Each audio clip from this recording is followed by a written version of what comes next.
사랑과 은혜가 충만하신 하나님 은혜를 감사합니다. 하나님, 새벽에도 주님 앞에 나와서 귀한 주님의 말씀을 듣습니다. 하나님, 오늘 하루를 살아갈 수 있는 귀한 지혜와 은혜를 온전히 받을 수 있는 이 새벽이 될 수 있도록 인도하여 주시옵소서. 단잠을 깨우고 주께 예배하고 주의 말씀을 듣기 위하여 이 자리에 나오신 성도님들 마음을 준비시켜 주시고 아멘으로 그 말씀을 받아 오늘 하루도 주께서 기뻐하시는 삶을 살 수 있는 우리 모두가 될 수 있도록 인도하여 주시옵소서. 예수님의 이름으로 기도했습니다. 아멘. 오늘부터 이제 주중 새벽 예배가 대면 예배로 바뀌게 되었습니다. 그래서 우리 성도님들 앞에서 직접 또 말씀을 전하게 되었고 또 온라인을 통해서 계속해서 각 가정에서 예배를 드릴 수 있는 여러분 모두에게 하나님의 충만한 은혜가 임하기를 간절히 소망합니다. 오늘 본문은 28장부터 이어지는 제사장 위임식에 대한 말씀입니다. 위임식이란 새로운 제사장을 세우는 의식을 말하는 겁니다. 예를 들어서 교회에서 새로운 담임 목사를 세울 때 드리는 예배를 위임 예배라고 하죠. 그래서 오늘은 그 제사장을 세우는 위임식에 대한 말씀을 저희가 함께 나누려고 합니다. 이스라엘 민족이 출애굽을 한 후에 처음 제사장이란 직분이 세워지는 첫 위임식에 대한 말씀입니다. 오늘 말씀을 통해서 아론과 4명의 그의 자녀들, 아들들을 제사장으로 세우라라는 그 위임식에 대한 명령을 받게 되는 것이죠. 특별히 출애굽기 21장 8절을 보게 되면 그 아들들, 아론의 4명의 아들들의 이름들이 이렇게 기록되어 있습니다. 너는 이스라엘 자손 중 내 형 아론과 그의 아들들 곧 나답과 아비후와 엘르아살과 이다마를 그와 함께 내게로 데려오게 하여 나를 섬기는 제사장 직분을 행하게 하되라고 하면서 아론과 그의 4명의 아들들을 제사장으로 세우라라고 얘기를 하고 있는 것이죠. 자, 그들을 제사장으로 세우기 위한 그 위임식에 필요한 4가지가 있습니다. 그게 이제 오늘 본문에 나오는 것들입니다. 1절을 보게 되면은 어린 수소 한 마리를 먼저 준비하라라고 되어 있고요. 1절 후반부에 보게 되면 흠없는 순양 2마리를 준비하라라고 되어 있습니다. 그 다음에 2절을 보게 되면은 무교병, 그 다음에 기름 섞인 무교과자, 그 다음에 기름 바른 무교전병을 이렇게 준비하라고 되어 있죠. 고운 밀가루를 가지고 누룩이 없는 이 무교병을 만들어라라고 되어 있습니다. 그 다음에 또 뭘 준비해야 되냐면 4절에서 9절까지 이렇게 길게 나와 있는데 이제 위임을 받게 되는 아론과 그 아들들을 정결하게 씻겨서 이제 준비시켜라라는 게 돼 있죠. 예를 들어서 깨끗이 이제 목욕을 시킵니다. 그리고 속옷부터 겉옷까지 싹 깨끗하게 제사장 의복 에봇으로 입혀서는 위임식을 준비하라라고 돼 있습니다. 오늘 우리가 29절을 보고 있는데 그 전에 있었던 28절을 보게 되면은 특별히 그 제사장들에게 입히는 그 의복, 에봇을 어떻게 만들어야 되는가에 대해서는 이미 자세하게 이제 설명이 나와 있기 때문에 여러분이 충분히 다 이렇게 듣고 아시리라고 생각합니다.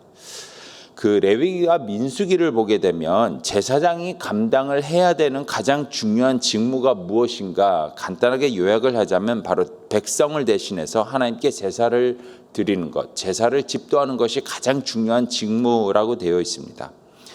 그러니까 제사장은 하나님과 사람 사이에서 중보 역할을 감당하게 되는 것이죠.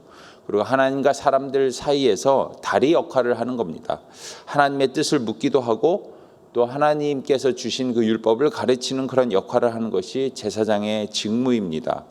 근데 오늘 본문을 보게 되면은 하나님은 제사장을 위임하라라고 명령을 하시면서 그들이 감당해야 될 직무가 무엇인지를 1절에서 이렇게 설명을 합니다. 1절 보겠습니다.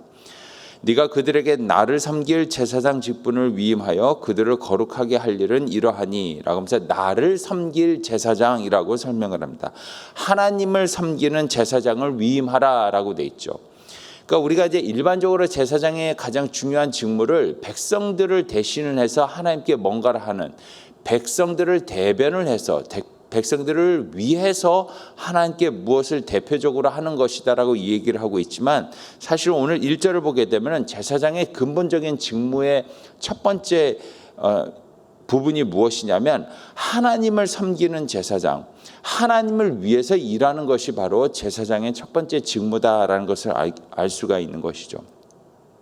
하나님을 섬기는 일을 온전히 잘 감당할 수 있도록 그래서 제사장들은 거룩하게 되어야 된다라는 것이죠. 그리고 그들이 그 거룩하게 자신을 지키기 위해서 오늘 제가 아까 설명을 드렸던 4가지 요소들을 준비하고 그것들을 통해서 제사장들을 거룩하게 세워라, 위임을 해라라고 이야기를 하고 있는 것입니다. 이게 매우 중요한 것입니다. 자, 그렇다면 오늘날 신약 시대를 살고 있는 우리 이 시대에서 제사장은 누구일까요? 접니까? 사역자입니까? 목사입니까? 아니죠. 우리 다 아는 것처럼 여러분과 저 우리 모두가 하나님을 믿는 우리 모든 백성들이 바로 다 제사장이지 않겠습니까? 베드로전서 2장 9절 여러분 잘 아시는 구절입니다. 너희는 택하신 족속이요 왕 같은 제사장들이요 거룩한 나라요 그의 소유된 백성이니 이는 너희를 어두운 데에서 불러내어 그의 기이한 빛에 들어가게 하신 이의 아름다운 덕을 선포하게 하려 하십니다. 여기서도 여러분 아시는 것처럼 우리 모두가 왕 같은 제사장이며 우리를 제사장으로 세워주신 그 일은 무엇이냐? 바로 하나님의 아름다운 덕을 선포하게 하는 것. 하나님을 위해서, 하나님을 섬기는 일을 위해서 세움을 받았다라고 설명을 하고 있지 않습니까? 우리 모두가 바로 제사장입니다. 자, 그러니까 오늘 본문의 말씀과 또 베드로전서 2장 9절을 종합해서 우리 삶에 적용을 해보자면 우리 모두는 하나님을 섬기는 일을 위해서 위임받은 제사장이라는 겁니다. 우리 모두는. 구약시대 때는 특별한 아론과 그 아들들만 이렇게 제사장으로 이렇게 위임받아서 하나님의 일을 하게 세움을 받았지만 오늘날 현대를 살아가는 우리 모두는 바로 여러분과 저 우리 모두가 하나님을 믿는 모든 백성들이 하나님을 섬기는 일을 위해서 위임받은 제사장이다라는 것이죠. 그래서 구약의 제사장들이 하나님을 섬기기에 합당하기 위해서 거룩하기 위해서 그들을 위해서 준비하라, 그들을 거룩하게 세우기 위해서 준비하라라고 하신 오늘 본문에 나와 있는 그 4가지는 오늘날 우리가 하나님을 섬기기 위해 합당한 제사장이 되기 위해서 우리 자신이 거룩한 삶, 제사장의 삶을 살기 위해서 우리 모두에게 필요한 4가지 요소들이 된다라고 우리가 그렇게 해석하고 적용할 수 있다는 것이죠. 자, 여기서 우리가 한 가지 좀 생각해 볼 부분이 있습니다. 자, 그렇다면 하나님은 왜 아론과 그의 아들들을 첫 번째 제사장으로 세우셨을까라는 부분을 우리가 좀 생각해야 될 필요가 있는 것이죠. 왜냐하면 이렇게 성경을 여러분 쭉 보시게 되면 아론이나 그의 제사장, 그의 아들들을 보게 되면 그렇게 제사장이 될 만한 자격이 없는 부족한 자들이었다는 걸 우리가 확인하게 되는 것이죠. 하나님은 아론과 그의 아들들을 첫 번째 제사장들을 세우기 위해서는 28장부터 30장까지 자세하게 그들을 어떻게 거룩하게 제사장으로 세울 것인가에 대해서 자세하게 설명을 하십니다. 28장 한 장에서는 그들이 입어야 될 그 거룩한 옷, 에봇을 어떻게 만드는지에 대해서 설명을 하시죠. 29장에서는 그 위임식을 어떻게 할 것인가에 대해서 설명하시죠. 30장에 가게 되면은 여러분 이제 뒤에 보시게 되지만 그 아론과 아들들, 그 제사장들만 특별히 쓸 수 있는 그 기구들을 어떻게 만들 것인가에 대해서 이렇게 설명을 합니다. 아주 최고로 스페셜한 그런 제사장으로 세움받을 수 있도록 하나님이 정성스럽게 준비하라고 얘기를 하죠. 자, 그런데 안타깝게도 하나님의 이런 정성을 보기 좋게 아론은 그 32장에서 배신하지 않습니까? 백성들의 금을 다 모아서는 금송아지를 만들게 됩니다. 심지어 금송아지만 만드는 것이 아니라 그 금송아지 앞에서 백성들이 제사를 지낼 수 있는 제단까지도 아론이 만들게 되는 것이죠. 그 바람에 수많은 사람들이 그러니까 하나님 앞에 죄사함을 받으며 하나님 앞에 거룩하게 나갈 수 있도록 백성들을 이끌어야 될 제사장의 직분인 그 아론이 오히려 수많은 사람들이 죄 가운데 빠지게 하면서 하나님 앞에서 다 죽임을 당하게 만드는 그런 일들을 하게 되는 것이죠. 이런 하나님 앞에서 큰 죄인인 아론을 왜 대제사장으로 세우고 그의 아들들을 제사장으로 세우게 되었는가? 이에 대해서 강 목사님이 T.D. 제이크의 목사님의 그 크러싱이라는 책을 인용을 해서는 이렇게 설명을 하셨죠. 아주 중요합니다. 한번 잘 들어보십시오. 아론은 그 후로 그러니까 그 금송아지를 만드는 그 죄를 지은 그 이후로 백성들이 어떤 죄를 가지고 자기 앞에 나온다 할지라도 절대로 그들을 정죄하지 못하게 되었다. 하나님 앞에서 자신이 지은 죄보다 더 큰 죄가 없기 때문에 아론은 백성들의 모든 죄를 다 받아주고 다 품어서는 아무 말 없이 지성소로 들어갈 수 있게 된 것이다. 굉장히 깊은 통찰력이 있는 그런 내용인 것 같습니다.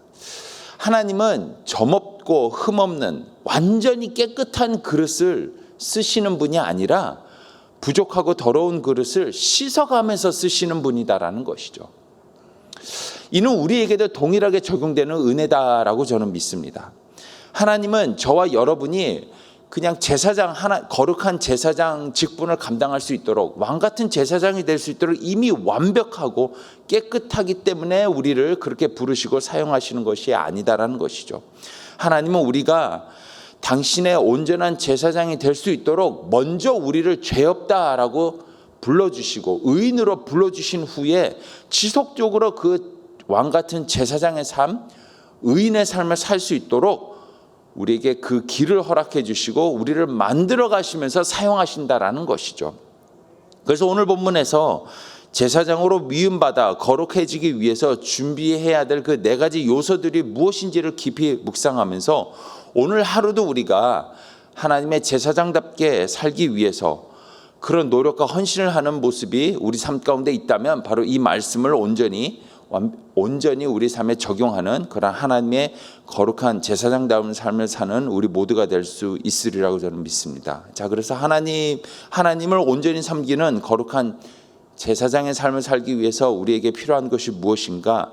오늘 준비하라고 그 네 가지를 통해서 우리에게 필요한 제사장의 삶의 모습 세 가지 정도 우리가 살펴보려고 합니다. 첫 번째는 하나님을 온전히 섬기는 거룩한 제사장의 삶을 살기 위해서 우리에게 필요한 첫 번째는 무엇이냐 하면 바로 회개입니다. 회개하는 삶, 회개입니다.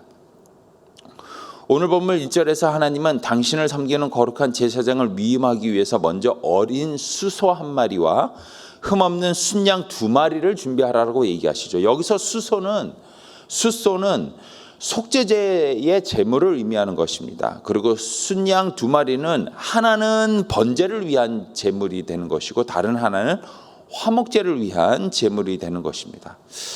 여러분, 속죄제는 무엇입니까? 제가 지난주인가요? 그 성막을 덮는 그 네 가지 덮개를 설명할 때에 그 덮개들이 의미하는 것들을 제가 설명을 하면서 속죄제에 대해서 제가 잠깐 설명을 드렸었죠. 속죄제는 우리가 하나님께 지은 죄를 용서받기 위해서 드리는 제사가 되는 것이죠. 여러분, 일반적으로 백성들은 그 속죄제를 드릴 때 드리는 제물이 염소를 드린다고 제가 그때 설명을 드렸지만 제사장은 자신의 제사함을 위해서 속죄제를 드리기 위해서 드리는 제물이 바로 수소가 된다는 것이죠. 또한 이제 순양 2마리를 준비하라고 하면서 그 순양 2마리 중에 한 마리는 번제를 위한 제물이 된다고 했죠. 번제는 특별히 다른 제사들하고는 다르게 가죽을 빼고 그 제물 전체를 완전히 통째로 불태워서는 그 향기를 하나님께 올려드리는 제사가 바로 번제의 특징이라고 얘기할 수 있습니다.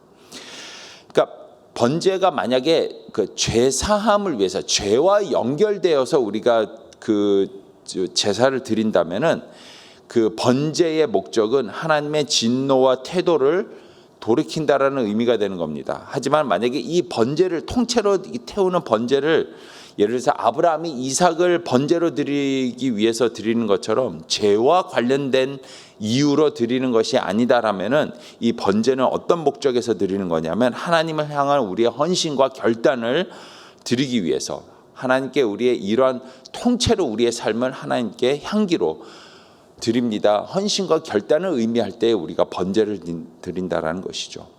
그다음에 이제 화목제는 목적이 무엇입니까? 바로 하나님과 사람들의 관계를 화평하게 만들기 위해서 드리는 제사가 바로 화목제이지 않습니까? 그래서 화목제를 드릴 때에는 그 제물의 기름과 2 콩팥을 싹 이렇게 불로 태워서는 드립니다.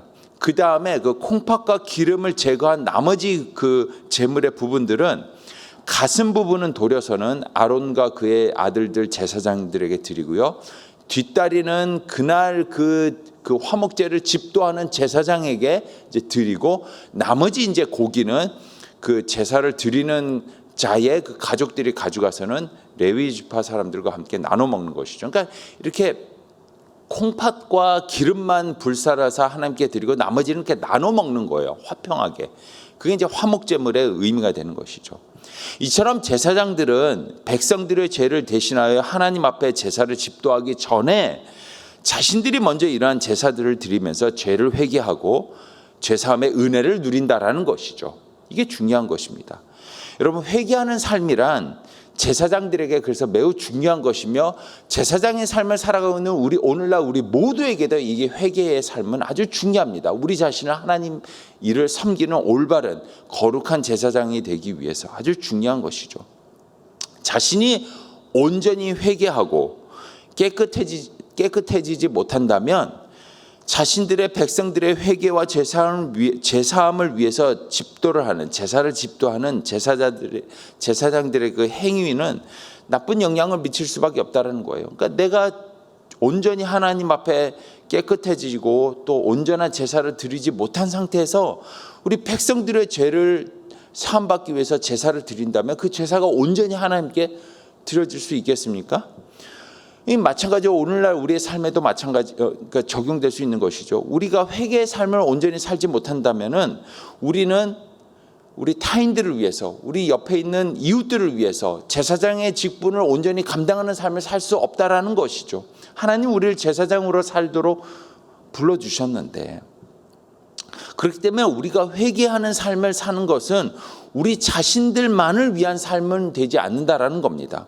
우리가 하나님 앞에 회개하면서 우리 자신을 정결하고 깨끗하게 살아가는 것은 곧 나의 가족, 내가 속한 공동체, 내가 섬기는 교회, 나의 나라, 나의 민족, 이들을 하나님 앞으로 연결시키는 중재자의 삶을 온전히 감당하기 위해서 우리는 회개자의 삶을 살 수밖에 없다라는 것이며, 이것이 중요한 삶의 모습이다라는 것이죠. 그래서 여러분, 우리가 하나님 앞에 먼저 회개하면서 우리를 거룩하고 온전하게 우리 자신을 지키면서 이러한 삶을 통해서 회개하는 자의 삶, 하나님께 부름받은 거룩한 왕 같은 제사장의 삶이 어떤 것인지를 모범적으로 우리가 보여주는 삶을 살게 된다면 이것이 곧 하나님께서 기뻐하시는 제사장의 삶을 살아가는 우리의 모습이 된다라는 것이죠. 이런 삶을 살아가는 오늘 하루의 우리의 모습이 되기를 간절히 소망합니다. 또한 두 번째로, 하나님을 온전히 섬기는 거룩한 제사장의 삶을 살기 위해서 우리에게 필요한 것은 두 번째로 무엇이냐면 바로 하나님의 은혜입니다. 은혜에 힘입어서 우리가 살아가야 된다는 것이죠. 2절 한번 보시죠. 거룩하게 제사장들을 세우기 위해서 또 위임식에서 필요한 두 번째가 무엇이냐면 2절에서 이렇게 얘기하죠. 무교병과 기름 섞인 무교과자와 기름 바른 무교전병을 모두 고운 밀가루로 만들어라 라고 얘기하고 있습니다. 2절에서 지금 준비하라고 있는 모든 것들이 가지고 있는 공통점이 무엇이냐면 누룩을 넣지 않았다라는 겁니다. 누룩을 넣지 않고 발효시키지 않은 빵이기 때문에 사실 이게 빵이 아니에요. 빵이 아니라 크래커 같은 거예요. 과자같이 바삭바삭한 것이죠. 이스라엘 백성들에게 누룩을 넣지 않은 무교병은 아주 중요한 의미를 가지고 있습니다. 12장, 그러니까 출애굽기 12장 39절 보게 되면은 무교병이 이들에게 어떤 의미를 가지고 있는지 이렇게 설명을 합니다.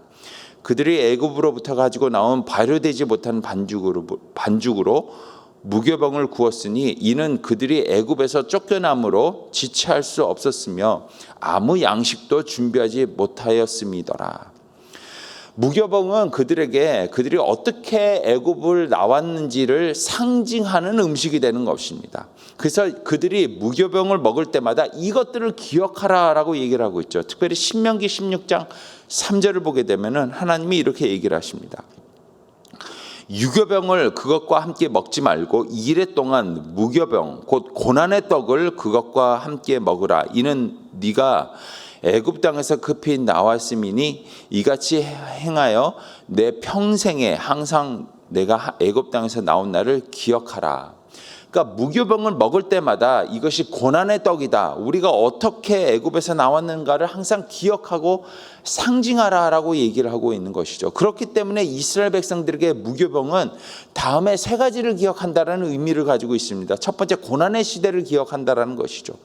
그들이 예전에는 애굽 땅에서 노예 생활을 하며 자유가 없었으며 구속당하는 노예의 삶을 살았는데 그 고난의 삶을 살았던 것을 그 무교병을 통해서 계속 기억하게 된다는 것이죠. 이는 오늘날 우리에게 어떻게 적용할 수 있냐면, 우리가 하나님을 만나기 전에 은혜를 받기 이전에 우리가 죄 가운데서 어떤 고난의 삶을 살았는지를 기억하게 된다라는 겁니다.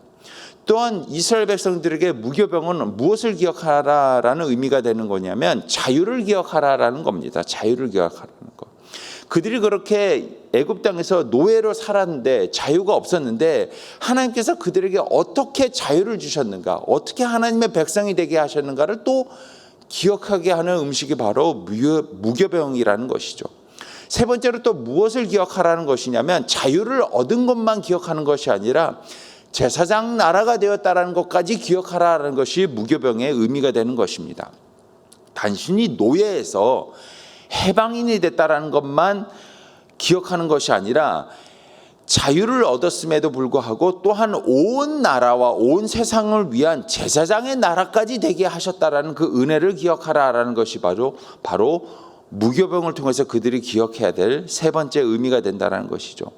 하나님의 제사장으로서 거룩한 삶을 살 수 있도록, 그래서 많은 백성들과 많은 나라들을 하나님께로 이끄는 제사장의 나라가 될 수 있도록 하나님께서 그들을 세우셨다라는 것까지 기억하는 것이 무교병의 의미가 된다는 것.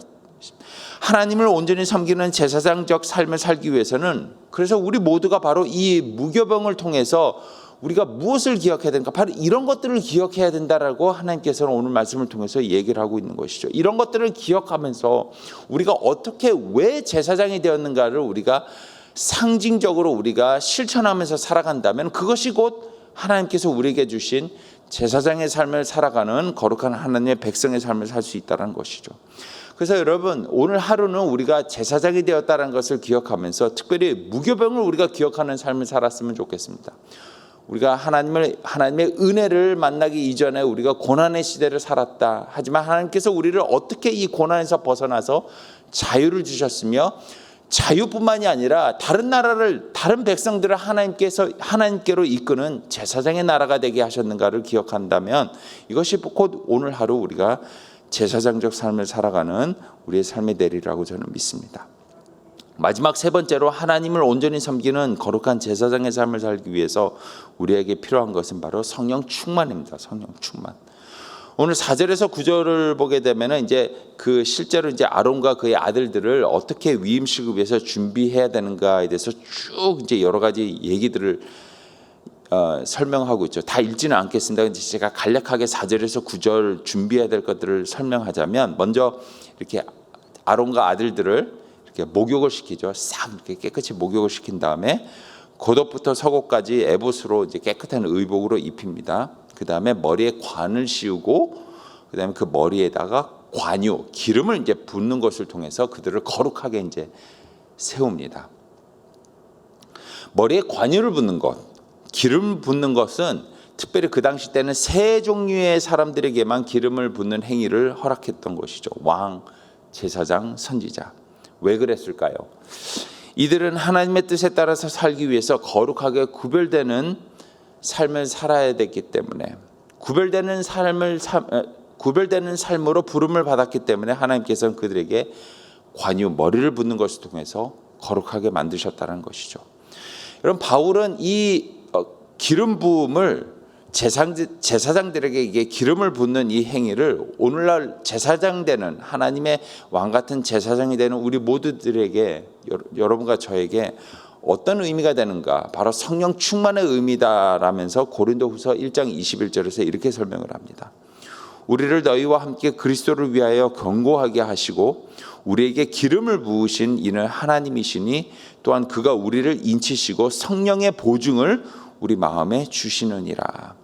하나님께서 우리에게 성령의 기름 부음을 통하여 인치셨다라고 말씀하시죠. 성령의 기름 부음을 통하여서 우리로 하여금 거룩하고 흠이 없는 제사장의 직분을 감당할 수 있도록 성령 충만을 허락하셨다라고 얘기를 하고 있는 겁니다. 우리가 하나님의 소유가 된 겁니다. 성령이 우리의 보혜사 성령이 되셔서는 우리 안에서 머무시면서 우리가 제사장 직분을 온전히 감당할 수 있도록 우리를 가르치시고 우리를 도우신다. 이 성령 충만함이 바로 기름 부음이다라고 설명을 하고 있는 것이죠. 그래서 요한일서 2장 27절에 보게 되면 좀 더 구체적으로 이 성령의 기름 부음이 우리에게 무엇을 허락하신지를 이렇게 설명을 하고 있습니다. 너희가 그에게 받은 기름 부음이 너희 안에 머무느니라. 아무도 너희를 가르칠 필요가 없느니라. 그러나 그의 기름 부음이 너에게 모든 것에 관하여 가르치는 대로 그것은 참되며 거짓이 아니니라. 그리고 그것이 너희를 가르친 대로 너희는 그 안에 머무느니라. 우리가 하나님의 온전한 제사장으로 거룩한 제사장의 삶을 살 수 있도록 성령 충만함, 우리 안에 성령의 기름 부으심을 통해서 우리 안에 머무시는 성령께서 우리를 인도하시고 가르치시고 지도하신다라는 것이죠. 우리가 이 성령의 충만함을 통하여서 하나님께서 기뻐하시는 제사장직을 거룩하게 이렇게 감당할 수 있는 거룩한 제사장으로 세움받을 수 있다는 것이죠. 그래서 여러분, 오늘 하루 우리의 삶이 이 성령 충만한 삶이 되기를 원합니다. 성령의 충만한 인도를 받는 우리의 삶이 되기를 원합니다. 그분이 우리의 안에 머무시기 때문에 우리의 삶의 모든 컨트롤을 그 성령에게 주셔서는 성령이 우리를 지배하도록, 그가 말하는 것을 우리가 말하고 그가 하라는 것을 우리가 행동하는 이 성령 충만함의 삶을 살 때 우리는 비로소 하나님께서 우리에게 주신 제사장의 직분을 온전히 감당하는 그런 삶을 살 수 있게 되는 것이죠. 이를 위해서 우리가 기도하면서 그 성령을 의지하며 살아가는 우리 모두가 되기를 간절히 소망합니다. 죄와 사망에 놓여있던 우리를 예수 그리스도께서는 단 한 번의 그의 제사를 통하여서 죄 사함 받고 의롭다 칭함을 받은 후에 거룩한 제사장이 되게 하셨습니다. 하나님은 당신의 소유로 우리를 만드신 것에서 그치는 것이 아니라 당신의 제사장으로서 하나님의 일을 감당하는 자로서 우리를 거룩하게 세워주셨습니다. 그렇기 때문에 우리는 이 일을 매일매일 잘 감당할 수 있는 제사장적 삶을 살기 위해서는 거룩하고 구별된 삶을 살기 위해서 노력해야 될 것입니다. 늘 회개해야 됩니다. 은혜를 기억하는 삶을 살아야 됩니다. 무엇보다도 성령을 의지하면서 우리가 살아가야 된다는 것이죠. 이러한 이 세 가지의 모습을 통해서, 이 세 가지 모습을 온전히 실천하는 오늘 하루의 삶을 통해서 저와 여러분 우리 모두가 하나님의 일을 온전히 감당하는 제사장의 삶을 충실하게 살아가는 오늘 하루가 되기를 주님의 이름으로 축복합니다. 기도하겠습니다.